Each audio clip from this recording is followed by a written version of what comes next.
Estou ansioso. Eu sempre ouço algumas músicas desse disco, mas faz tempo que eu não ouço ele do começo ao fim. Vamos lá.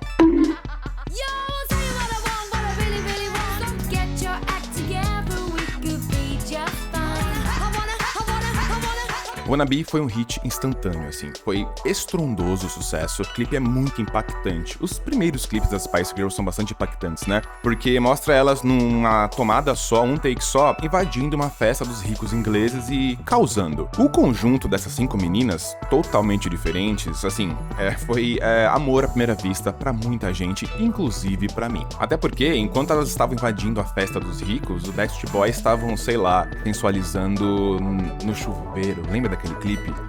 Se você quer que eu ouça Backstreet Boys, deixa um comentário aqui embaixo.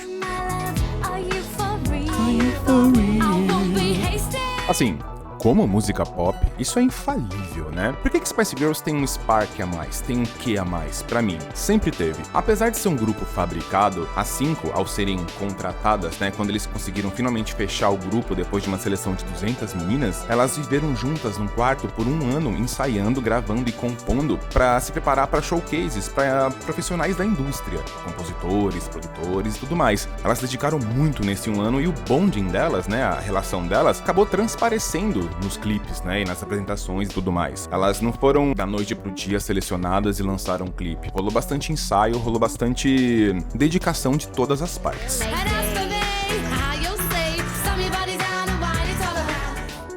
Eles acertaram muito ao lançar essa música como primeiro single, né? A personalidade, o pacote Spice Girls foi muito bem vendido, só que não parou por aí. O segundo single, Say You'll Be There, tem talvez o clipe mais icônico da carreira das Spice Girls.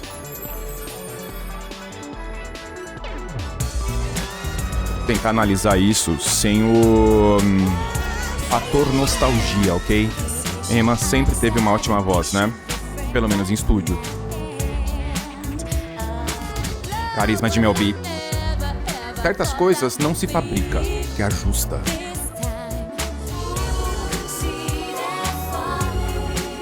As harmonias delas foram não somente muito ensaiadas, mas muito bem arranjadas pela professora de canto, que teve muita dificuldade em fazer a Jerry entrar no tom. E, por exemplo, quando Victoria canta, não que ela seja uma cantora ruim, mas a voz dela não é tão expressiva, então sempre tem a Emma e a Mel C, que é a melhor cantora das Spice Girls, para fazer aquela cama sonora em volta dela. Repara.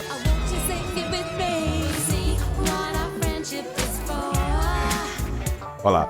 A Jerry não é muito sobre voz, é mais sobre carisma. Isso ela tinha de sobra. Tanto que ela não participou das audições. Ela chegou depois e ela convenceu os produtores que ela tinha que ter uma chance. Porque ela ia aprender o que fosse necessário. É o que eu falo em entrevista. Eu não sei, mas eu vou aprender. Ela contava que o carisma dela fosse ser a cola que faltava no grupo e realmente foi.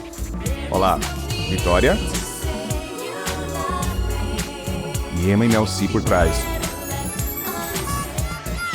É muito legal. É muito legal. Por ser a melhor voz, a mais potente, a mais bonita, ela sempre termina com essas vocalizações no final, a Mel C, né? Ela foi um crush imenso pra mim. Ainda tenho esse CD, acho que vou colocar na capa, na thumb do vídeo. Eu comprei ele em 97. As primeiras 5 músicas foi assim, uau, pá, pá, hit atrás de hit. Agora, outro ícone.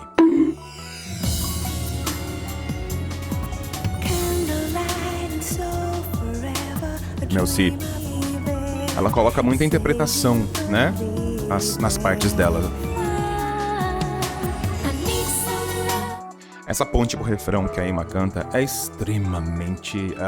é inesquecível mesmo. A voz dela, toda a produção em volta dessa música tá muito bonita, né, realçando as vozes e tudo mais. Eu gosto bastante. Então, no clipe, eles mudaram esse verso e mudaram quem canta também. Ao invés da Jerry, como é no disco, é a Victoria cantando e eu não gostei que substituíram aqui. Essa partezinha instrumental é bem anos 90. Me lembra Savage Garden.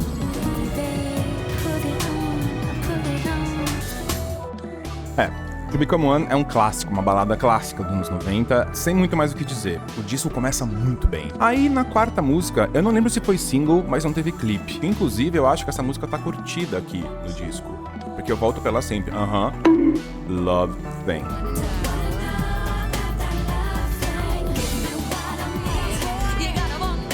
just what I need.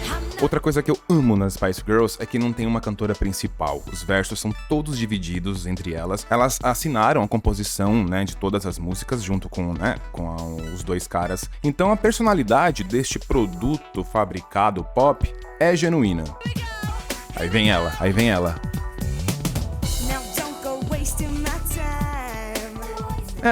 Spice Girls foi aquele tipo de pop music que era bom pra qualquer momento, assim. Pelo menos esse diz.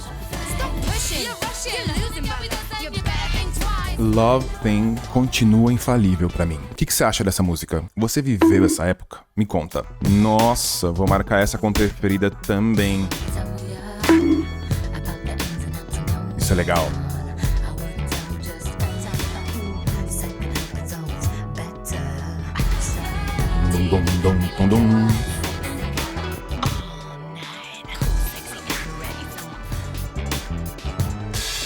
Existe uma preocupação com estilo aqui.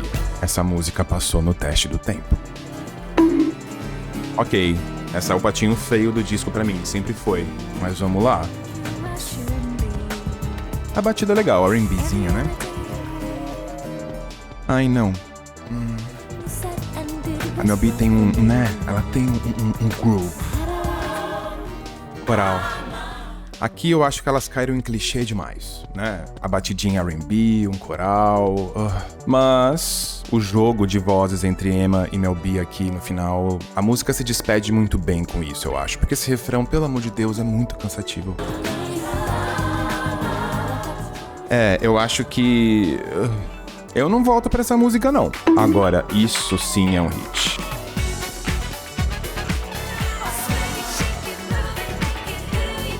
Acima de tudo, eu acho esse disco muito bem produzido.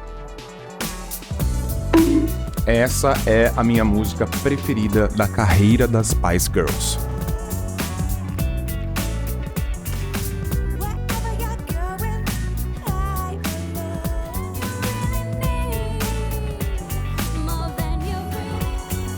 Olha, vou marcar como preferida aqui. Mel B. Ela sente a música, não? Aí vem ela. Essa música não só passou o teste do tempo, mas acho que é uma das minhas músicas pop preferidas, mesmo assim. Naked. Tá vendo? Olha a vibe que algumas músicas têm nesse disco.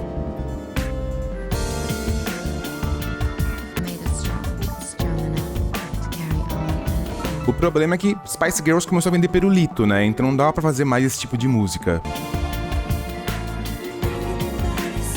Olha, essa música passou no teste do tempo também, vou adicionar aqui. Agora a última.